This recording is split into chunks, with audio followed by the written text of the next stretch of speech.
हम लोग देख रहे हैं कि सबसे पहले अगर हमारे आदिवासी समाज को, इस भील समाज को, इस भारत का सबसे पुराना जो समुदाय है, एक जनजाति जो भील है, उसको खत्म करने का सबसे पहले अगर किसी ने षड्यंत्र रचा था वो कांग्रेस पार्टी ने रखा था।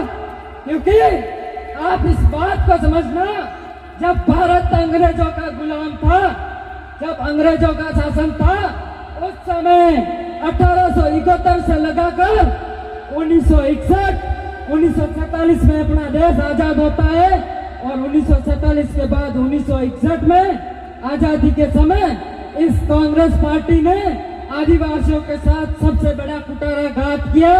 आदिवासी का अपना अलग धर्म कोड था, उसको हटा दिया और हमारे को ऐसा षड्यंत्र तैयार करके अलग अलग धर्मों के अंदर बांट दिया ताकि हम अभी ये ऐसी न पता गई है हमारी समाज को कि हम इतने बड़ा संघर्ष कर रहे हैं और समाज को जगाने का काम कर रहे हैं। जब अंग्रेजों के समय हमारी जनगणना हुई थी, उस समय हमारे आदिवासी समाज का अलग जनगणना धर्म कोड था, जिसके अंदर हमारे को इंडिजेंस ट्राइब ये कहकर हमारी अलग गणना होती थी। लेकिन आजाद भारत के अंदर जब कांग्रेस की सरकार थी, हमारे को हमारा जो धर्म कोड था उसको हटा दिया गया। इस बात को समझना है आपको। और उसके बाद आजादी के दूसरी बात, जब 1980 के बाद जब भारत के अंदर हमारे को कांग्रेस ने लूटा तो उससे उनका मन नहीं भरा, तो उनका एक और भाई आ गया, उसको अपन कहते हैं भारतीय जनता पार्टी, जिसने क्या किया, हमारे देश के आदिवासियों को खत्म करने के लिए, उसको विस्थापित करने के लिए अलग अलग प्रकार की, आप देख सकते हो कि ये पीछे लिखा हुआ है कुंभलगढ़ टाइगर रिजर्व। इसका मतलब क्या होता है? अपने बड़े बड़े गांव के लोग समझ ही नहीं पाते टाइगर रिजर्व क्या होता है। और जब नेताजी आते हैं चुनाव के समय और अपने बड़े बड़े लोगों को कहते हैं हम तो टाइगर रिजर्व कर रहे हैं, तो अपने बड़े बड़े लोग मान लेते हैं कोई टाइगर रिजर्व किसी रोड का नाम होगा, कोई योजना होगी, तो अपने बड़े बड़े लोग बोल देते हैं हाँ साहब लाओ। उनको नहीं पता कि टाइगर रिजर्व क्या होता है।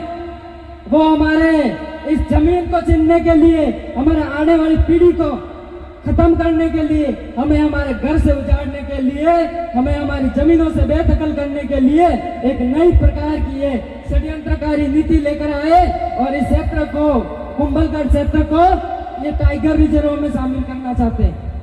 और आप सोशल मीडिया के अंदर पूरे भारत के आदिवासियों की अभी क्या स्थिति हो रही है।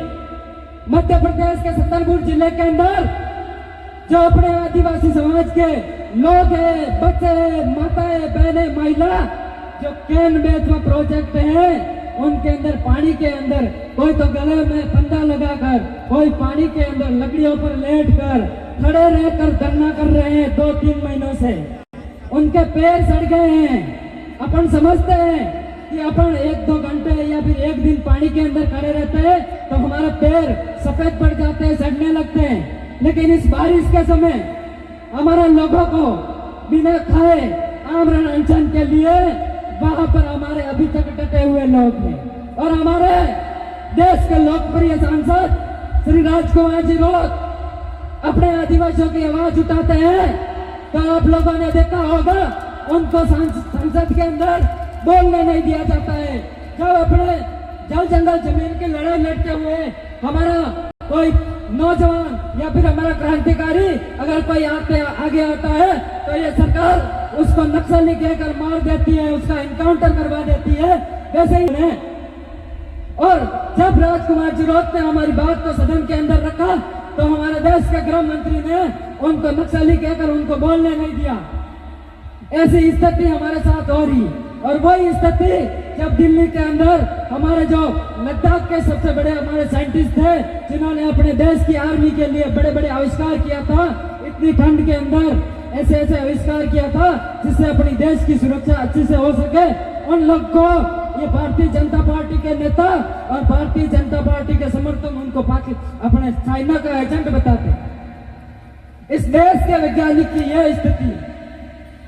और अपने कुंभलगढ़ क्षेत्र की जब अपन बात करते हैं तो ये टाइगर रिजर्व ये लेके आ गए। हमारे भोले भाले लोगों को पता ही नहीं टाइगर रिजर्व क्या होता है। और उससे पहले एक और लेके आए, अपन को पता ही नहीं, हमारे नौजवान को भी नहीं पता है। ये अपने यूसीसी क्या होता है अपने लोगों को तो पता ही नहीं। Uniform civil code. सरकार की यह मंशा है कि इस देश के अंदर, इस प्रदेश के अंदर एक ऐसी व्यवस्था बनाए, समान नागरिक संहिता। समान नागरिक संहिता का मतलब हम सब एक जैसे। हम एक जैसे कैसे? जब हमारा कोई वैज्ञानिक या फिर हमारी समाज का कोई जनप्रतिनिधि जीत कर जाता है, उनको वहां बोलने तक नहीं दिया जाता। ना आप करते हो, समानता की बात करते हो। और जो अपने इसका नाम भी ऐसे दिया है यूनिफॉर्म सिविल कोड, जिसको अपन हिंदी में बोलते हैं समान नागरिक संहिता। अपने लोगों को पता ही नहीं। अपने लोग तो यूं समझते हैं यूनिफॉर्म का मतलब तो कपड़े होते हैं। यूनिफॉर्म का मतलब तो ये होता है कपड़े। तो अपने लोगों को तो ये पता पड़ता है सरकार हमारे लिए यूनिफॉर्म सिविल कोड यानी कपड़े लेकर आ रही है, तो अपने लोग हाँ में हाँ मिला देते हैं भोले भाले। इस बात को आपको समझना होगा। और अब की बार आपके पास ये बढ़िया मौका है कि आने वाले समय में हमारे क्षेत्र के अंदर, हमारे गांव के अंदर, हमारी ढाणी के अंदर ऐसे लोगों को घुसने नहीं देना है। सबसे पहले अगर कोई घुसता है तो उसको पूछना कि बरवाड़ा के अंदर हमारे जो निर्दोष भाई थे, जो धरने पर हमारे एक जो नौजवान भाई मजदूरी करने के लिए जा रहा था, जिसका कोई गुजरात से आया हुआ व्यक्ति टक्कर मार देता है, जिसकी मौके पर ही मौत हो जाती है। अगर उसको वो गुजराती चाहता तो बचा सकता था, लेकिन उसने क्या करा? टक्कर मार के उसको और घसीटा, जिससे उसकी मौके पर ही मौत हो गई। और हमारे आसपास के क्षेत्रवासियों को, हमारे गांव के लोगों को जब अपने इस घटना के बारे में पता पड़ा तो हम सभी वहां गए थे। शांतिपूर्ण तरीके से हमारी जो मांग थी कि समाज को, उसके छोटे बच्चे थे, उनको सरकार की तरफ से एक उचित मुआवजा मिले, लेकिन वहां पर कुछ सामंतवादी अंग्रेजों की नीति पर चलने वाले कुछ जातिवादी